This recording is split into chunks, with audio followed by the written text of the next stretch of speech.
Malonu matyti tokį gausų ratą jūsų susirinkusį. Tai tikrai sutaupysiu laiko, nes mes paprašė pasakyti bendriausius bruožus tam tikrus dalykus ir man matyti tikrai įdomu išgirsti visų pirma jūsų nuomonę, jūsų matymą, nes mes labai dažnai diskutuojame klausimus ir matyti tas atvirumas, sudarytas šitos konferencijos metu, sudarys galimybę pamatyti tam tikrus dalykus naujų kampų. Tai be abejo, iš karto reikėtų pasakyti, kad kaita nėra savitikslis dalykas. Kaita visuomet atsiranda iš trūkumo, kai pasigendame to, ko trūksta visuomeniai, trūksta mūsų mokyklai, trūksta mūsų mokiniams.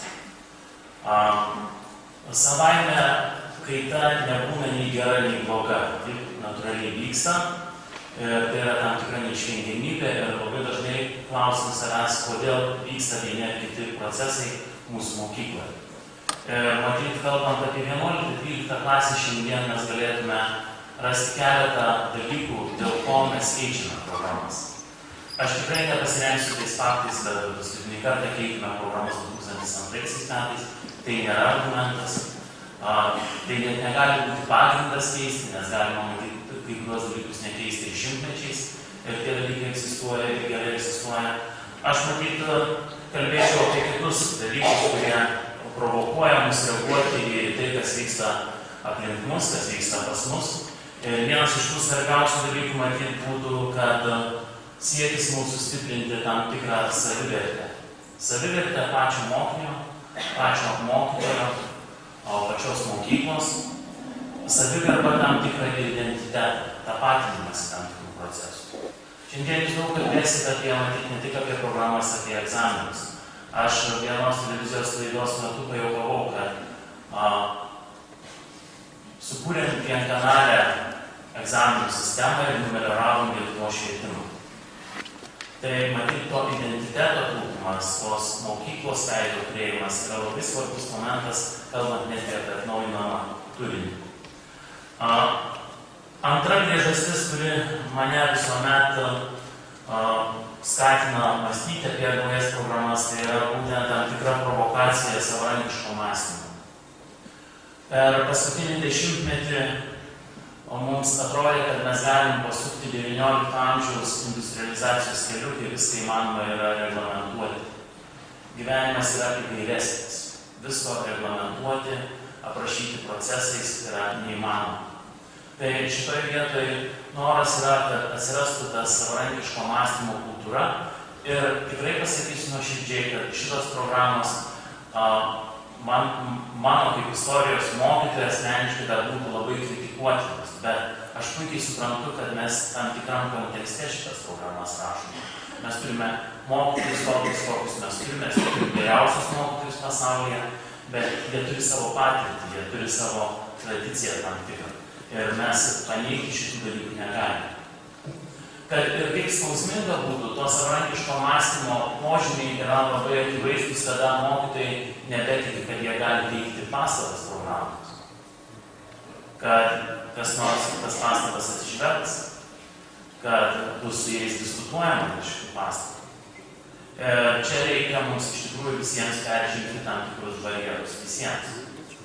Tai trečioji priežastis tai yra simbolinė tokia. Visai šį penktadienį gavau iš studentų dovaną, pieštuką.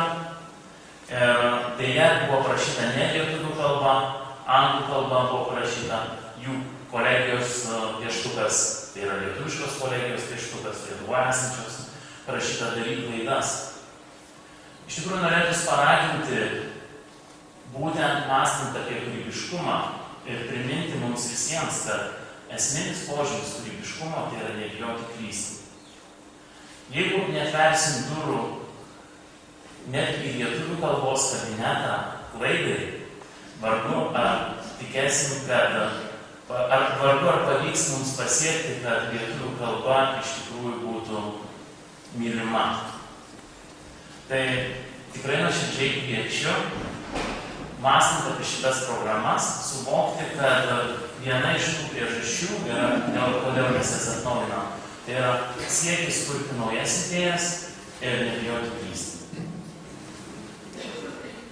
Ketvirta priežastis, kurią aš iš tikrųjų vardinčiau, kaip matyti vieną iš svarbiausių šiandienos priežasčių.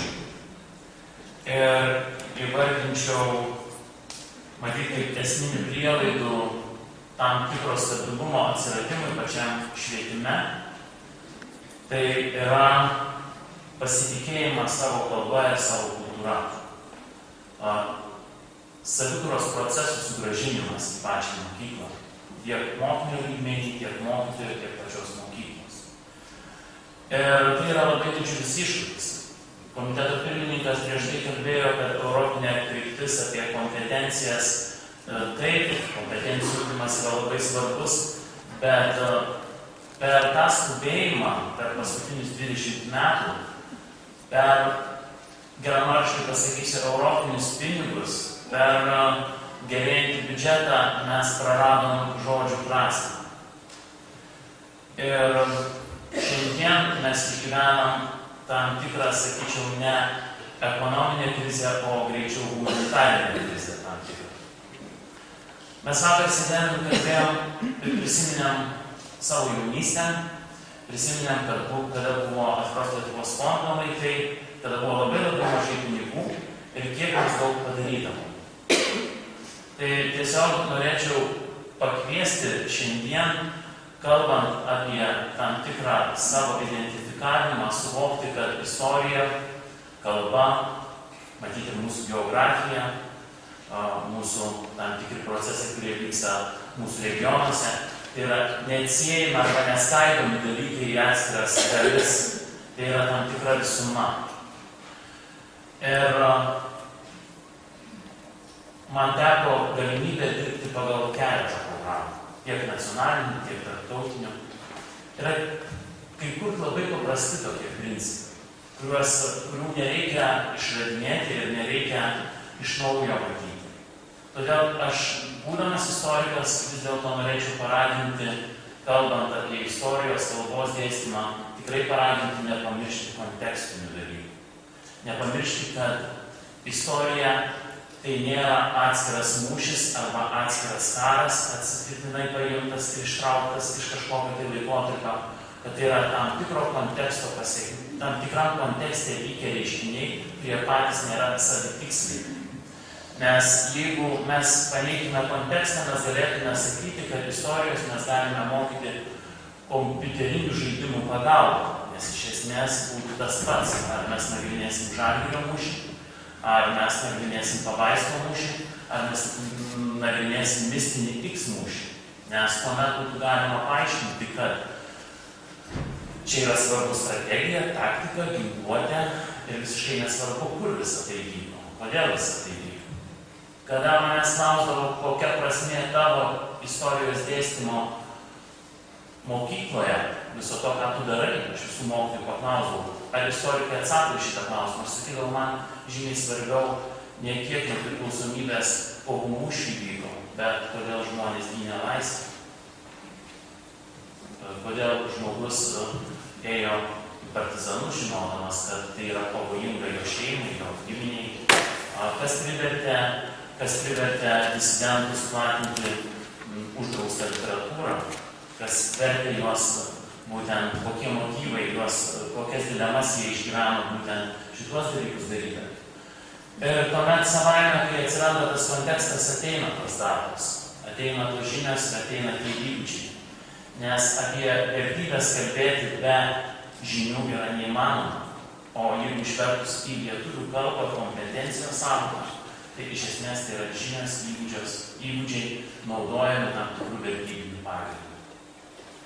Tai šiandieniniai diskusijai dalyvaujant jums linkėčiau nepamiršti ne tik tų aukštų dalykų, aukštų materijų, bet nepamiršti ir to mokinio, kuris šiandien dėja tenka pripažinti, matyti mokyklos bibliotekoje, turi galimybę paskaityti tik panelę, kuris šiandien dėja tokia situacija yra, turi galimybę pamatyti televizijos laidą tokią, kokią ją rodo.